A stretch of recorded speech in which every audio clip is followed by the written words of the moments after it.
बहुत समय पहले की बात है। एक जंगल में खूबसूरत हरा भरा एक विशाल बरगद का पेड़ था। उसी पेड़ पर बहुत सारे पक्षियों ने अपने घोंसले बना रखे थे। उसी जंगल में एक बड़ा सा महल था, जहाँ पर राजा तोताराम ने अपनी छोटी सी सल्तनत उस महल में बसाई हुई थी। उसी बरगद के पेड़ पर एक कालू नाम का कौवा रहता था। वो हमेशा दुखी रहता था और सोचता रहता था, इस पेड़ पर सारे चिड़ियाओं के घर कितने अच्छे अच्छे हैं और सबके पास कितना धन भी है। बस मैं ही अकेला इस पेड़ पर गरीब कौवा हूँ। मुझे अपने आप को धनी बनाने के लिए कुछ काम करना होगा। तभी बंटी कबूतर कालू कौवे के पास आता है और कहता है, अरे कालू भाई, क्या कर रहे हो? अरे क्या बताएं भाई, इस गरीबी से बड़ा ही परेशान हो गया हूँ। अरे तुम्हारे पास इन सारे पक्षियों में सबसे धनी पक्षी बनने का मौका है। अरे कैसे बन सकता हूँ मैं इन पक्षियों से सबसे ज्यादा धनी? अरे जो सामने वाले राजा तोताराम की सल्तनत है ना, वही राजा तोताराम अपने दरबार में कौओं को नौकरी पर रखना चाहते हैं। जो कौआ अपनी कलाकारी से तोताराम राजा को प्रभावित करेगा, उस कौए को सल्तनत में नौकरी मिल जाएगी और फिर उसके तो बल्ले ही बल्ले हो जाएंगे। अरे ये तो बहुत ही सुनहरा मौका है मेरे लिए। उस राजा तोताराम के दरबार में न जाने कितने सोने के हीरे जवाहरात पड़े हैं। अगर मुझे वहाँ काम करने का अवसर मिल गया तो मैं वो सारी चीजें धीरे धीरे चोरी करके इस संसार का सबसे धनी पक्षी बन जाऊंगा। कालू कौवा एक बहुत ही शातिर चोर कौवा था, पर वो आज तक किसी की नजरों में चोरी करता हुआ नहीं आया, इसलिए कोई इसे चोर मानता ही नहीं था। अच्छा भाई बंटी, अब मैं जाता हूँ उस राजा तोताराम की सल्तनत में। देखता हूँ अगर मेरी कलाकारी और हुनर से मुझे वहाँ कोई नौकरी मिलती भी है या नहीं।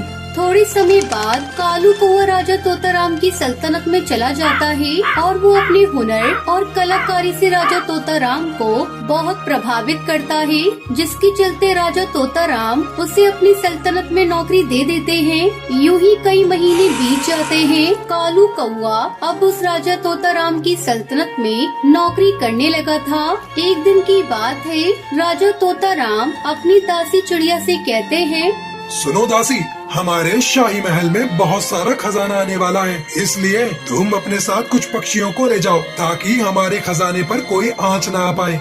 जी हुक्म राजा साहब। फिर मैं अपने दरबार में से किस पक्षी को ले जाऊं जिस पर आपको सबसे ज्यादा विश्वास हो?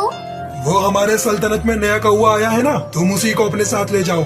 पर राजा साहब, वो कौआ तो अभी भी सल्तनत में आया है, हम उस पर कैसे विश्वास कर सकते हैं? नहीं दासी, मुझे उस पर बहुत भरोसा है, वो कभी हमारे साथ विश्वासघात नहीं करेगा। दासी चिड़िया अपने साथ कालू कौवे को ले जाती है और फिर दोनों खजाने के पास जाते हैं। खजाने को देखते ही कालू कौवा कहता है, इतना सारा खजाना? हाँ कालू कौवे, ये सारा का सारा खजाना राजा तोताराम का है। हमें बड़े एहतियात के साथ इस खजाने को राजा साहब के दरबार में ले जाना होगा। अगर ये खजाना चोरी हुआ तो राजा तोताराम हमें नहीं छोड़ेंगे। अरे ये खजाना तो बहुत सारा है और ये खजाना मुझे मिल गया तो मेरा तो जीवन ही सुधर जाएगा। उसके बाद दोनों खजाना एक मालगाड़ी में लादकर चलने लगते हैं। थोड़ी देर चलने के बाद कालू कौवा टुनटुनी चिड़िया से कहता है, अरे दासी, काफी समय से हम चले जा रहे हैं, क्यों न हम किसी स्थान पर बैठकर विश्राम करें? नहीं कालू, हम ऐसे बैठ नहीं सकते। हमारे पास इतना सारा खजाना है, अगर किसी ने चोरी कर लिया तो हम क्या करेंगे?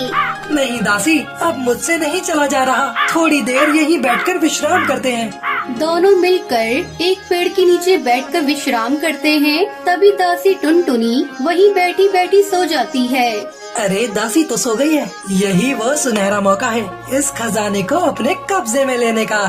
कालू कौवा दासी को उसी पेड़ से बांध देता है और सारा खजाना लेकर वहाँ से चला जाता है। इतना सारा खजाना मैं रखूंगा कहाँ? राजा तोताराम तो मुझे तुरंत पकड़ लेगा, उसका कहर तो इस पूरे जंगल में बना हुआ है। तभी वो एक उपाय निकालता है।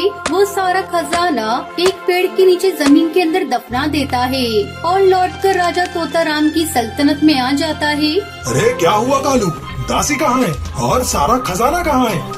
मुझे क्षमा करना राजा साहब, मैं आपके खजाने को नहीं बचा पाया। वो दासी अपने साथ कुछ और पक्षियों को लेकर आई थी और सभी ने मिलकर मुझे मारा और वो सारा खजाना भी चुरा कर ले गए। उस दासी पक्षी ने हमारे साथ विश्वासघात किया है, हम उसे नहीं छोड़ेंगे, उसे काले पानी की सजा देंगे। राजा तोताराम अपने कुछ पक्षी सिपाहियों को दासी को ढूंढने के लिए जंगल में भेजते हैं। सारे पक्षी दासी को तलाश करने निकल जाते हैं। कई देर इधर उधर घूमने के बाद उन्हें दासी का कुछ पता नहीं चलता। पक्षी वापस राजा के पास आते हैं और राजा से कहते हैं, राजा तोताराम साहब, उस दासी का कुछ पता नहीं चला। हमने सारा जंगल छान मारा, लगता है वो यहाँ से कहीं दूर चली गई। उसका पता चलेगा भी नहीं। मैंने उसे ऐसी जगह कैद किया है, उसे कोई पक्षी भी नहीं ढूंढ पाएगा। पर अब मेरा यहाँ रहना खतरे से खाली नहीं है। अगर वो दासी किसी तरह आ गई तो मुझे तो मौत के घाट उतार दिया जाएगा। इससे पहले मुझे तुरंत यहाँ से जाना पड़ेगा। यूं ही कई दिन बीत जाते हैं। एक दिन वो कालू कौआ राजा तोताराम के दरबार में हाजिर होता है। राजा साहब, मुझे कुछ दिनों के लिए छुट्टी चाहिए। मेरी तबीयत बहुत खराब है। मैं कुछ दिनों के लिए घर में रहकर विश्राम करना चाहता हूँ। ठीक है कालू, जाओ। अरे वाह, मैंने तो इस राजा को अच्छा बेवकूफ बनाया। अब तो मैं सारा खजाना लेकर यहाँ से कहीं दूर चला जाऊंगा।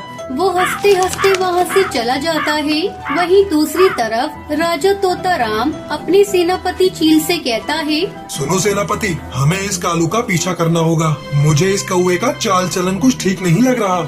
राजा तोताराम अपने सिपाहियों के साथ उस कालू कौवे का पीछा करता है। कालू कौवा उसी जगह जाता है जहां उसने सारा खजाना जमीन में दफनाया था। राजा तोताराम भी उसी के पीछे पीछे छुपकर जाते हैं। कालू कौवा जमीन से सारा खजाना बाहर निकालता है। तभी राजा तोताराम अपने साथियों के साथ उसे रंगे हाथों पकड़ लेते हैं। मैंने तुम पर सबसे ज्यादा भरोसा किया था और तुम ही ने मेरे भरोसे का अपमान किया है। मैं तुझे कभी माफ नहीं करूंगा। सिपाहियों, इसको फांसी पे चढ़ा दो। राजा तोताराम उसे फांसी की सजा दे देते हैं। राजा साहब, मुझे क्षमा कर दीजिए। मैंने बहुत बड़ा पाप किया है। मैं दोबारा ऐसी गलती नहीं करूंगा। राजा साहब, पैसों के लालच में मैं आ गया था और अपने आप को सबसे ज्यादा धनी बनाने के लिए मैंने पाप किया है। मुझे क्षमा कर दीजिए राजा साहब। कालू रोते रोते मिन्नतें करने लगता है। तूने जो पाप किया है उसकी सजा तुम्हें जरूर मिलेगी, ताकि दोबारा हमारे दरबार में कोई ऐसी गलती न करे और कोई गलती करने से पहले 100 बार सोचे। इस तरह कालू कौवे को फांसी की सजा हो गई और राजा तोताराम को अपना खजाना वापस मिल गया। चोर चाहे कितना भी शातिर क्यों न हो, वो हमेशा पकड़ा ही जाता है।